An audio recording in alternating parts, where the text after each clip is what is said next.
again. The next lesson we're going to learn is learning to land the bow correctly on the strings. Now, everybody's tempted to just land the bow and go, but if you take the time to learn control, in the long run it will serve you better. So now that you've been practicing holding your bow correctly with a bent thumb, I'm going to show you a few things you can do.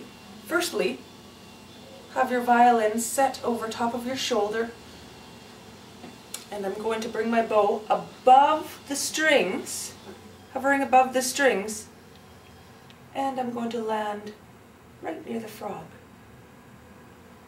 Lift and land, and lift and land, lift and land. Okay, and now I'm going to go to the middle of the bow and do that. Lift, land, lift, land, lift, land. One more. Lift and land. Now you can see that my bow is parallel to the bridge and set above the sound or F holes, the curvature of the F holes. And we can practice rocking from string to string with silence. And notice that as I rock from string to string, that the bow is set equally between the 4 points of my instrument. Okay? I'm going to get a little closer so you can see that a little bit better. Rocking with silence. Okay. And now, here's another one you can do. Rotating off, and when I do so, I ensure that my thumb is still bent. And those of you who feel really comfortable with that may choose to move your thumbs onto the actual stick of your bow rather than the bottom of the frog. And so I rotate and land. Rotate and land. Now,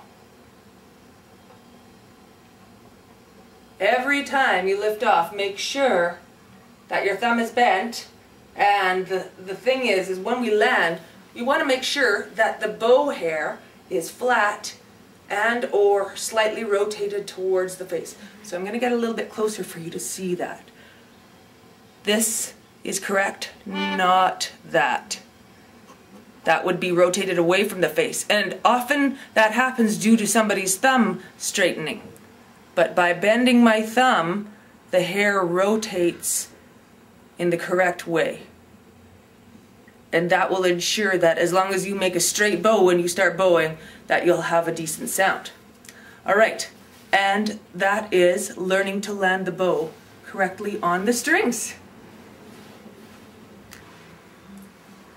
Hi again, everybody. I just want to go over rotating the bow onto and off of the strings so you're clear on that. So here's a different angle, and we rotate it upwards and back on.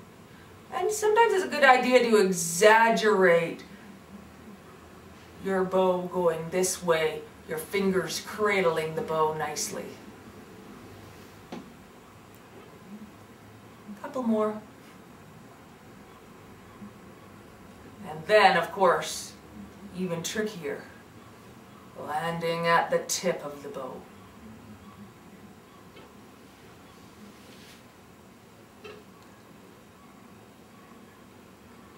And hopping back to the middle, rocking back and forth, hopping to the frog. And there you have it. Landing the bow on the strings.